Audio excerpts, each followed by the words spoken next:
Imagine this, you suddenly have $10,000 to spend for your school. What would you do? Welcome to the world of Bayside High, where the unexpected happens.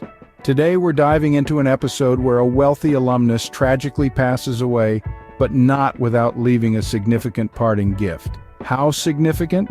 Well, a whopping $10,000, all for the students of Bayside. Quite the windfall, isn't it?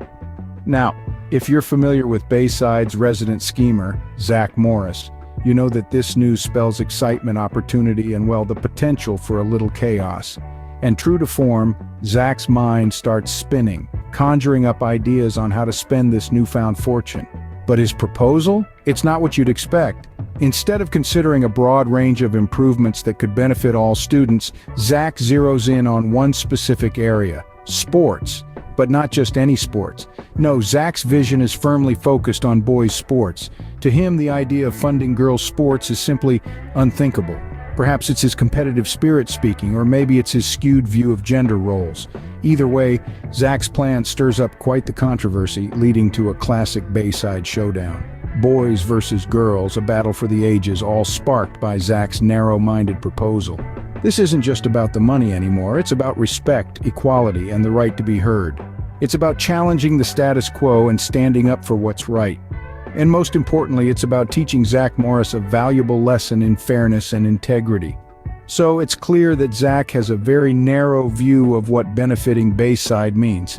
But as we delve deeper into this saga, one thing's for sure: Zack's about to learn that Bayside is much more than just boys' sports. Now, how do you resolve a dispute over money? Battle of the sexes competition, of course. That's right, folks. When Zack Morris and Tori can't agree on how to use the generous donation left by a late Bayside alumnus, the ever-resourceful Mr. Belding steps in with a solution. He organizes a good old-fashioned sports competition. But this isn't just any competition, it's a battle of the sexes, with the boys' blue team squaring off against the girls' red team. The stakes? Control over the $10,000 windfall, the playing field, every corner of Bayside High, from the sports field to the bake-off contest. Zack, ever the confident one, is certain of his victory. In fact, he's so confident that he dismisses the idea of girls' sports benefiting from the donation outright. Why would girls' sports need funding? He scoffs, much to the annoyance of Tori and the rest of the girls' team. But let's not forget, this is Zack we're talking about.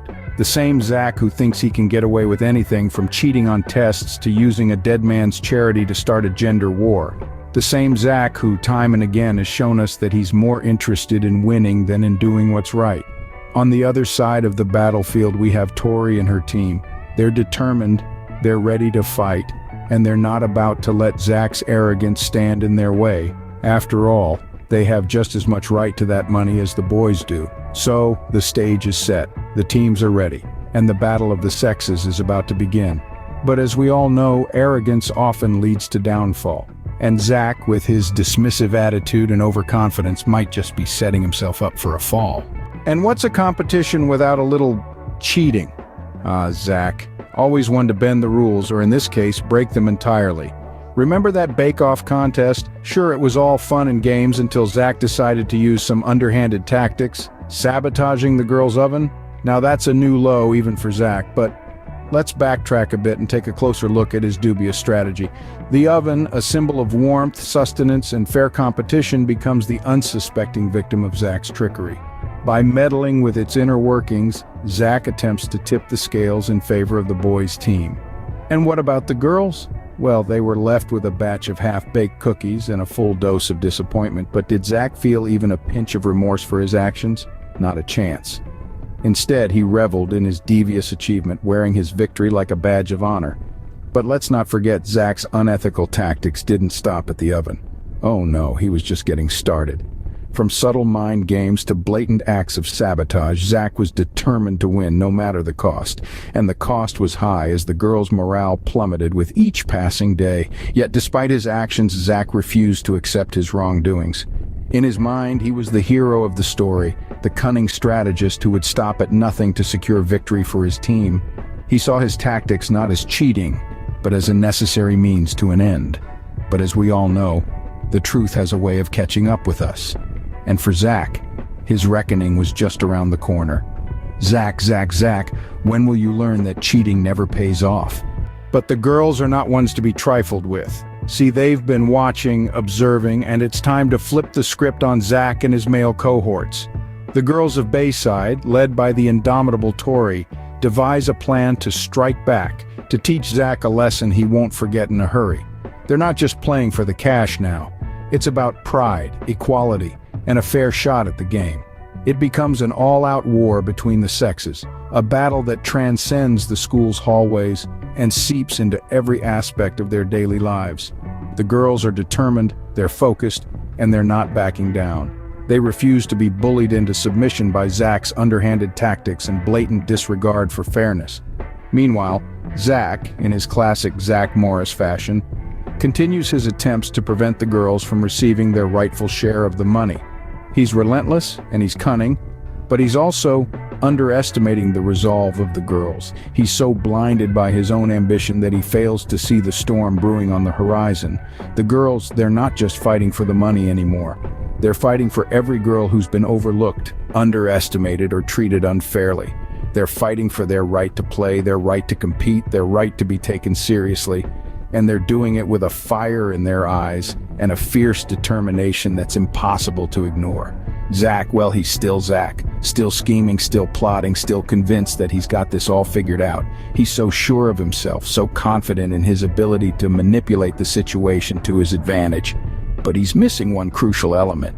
The girls are not ones to be trifled with, so as the battle rages on, the girls stand their ground, refusing to be swayed by Zack's manipulative tactics. They're ready to fight, ready to push back, ready to prove that they're every bit as deserving of respect and recognition as the boys. Oh, Zack, you really didn't see that coming, did you? So, who will walk away with the cash and the glory? The final showdown is at hand, and the stakes have never been higher. The tiebreaker is a tense face-off, and it's Tori who emerges victorious. She could keep the entire cash prize for the girls' sports, but she doesn't. Instead, she makes a move that throws everyone off guard. She shares the cash with the guys. A remarkable act of sportsmanship, showing that winning isn't just about scoring points, but about integrity and fairness. In the aftermath, Zack's actions are put under the spotlight. He's criticized for his underhanded tactics, for his blatant disregard for fairness, and yes, for his unabashed selfishness. He's called out, and for a moment, it looks like he might face some real consequences. But just when you think Zack might finally get his comeuppance, the unbelievable happens. He's forgiven. Once again, Zack Morris, the master manipulator, the cunning strategist, the perpetual rule breaker, gets off scot-free. His redemption is questionable, to say the least. He hasn't learned, he hasn't grown, he hasn't changed. He remains the same Zack, the same self-centered individual who thinks he can get away with anything.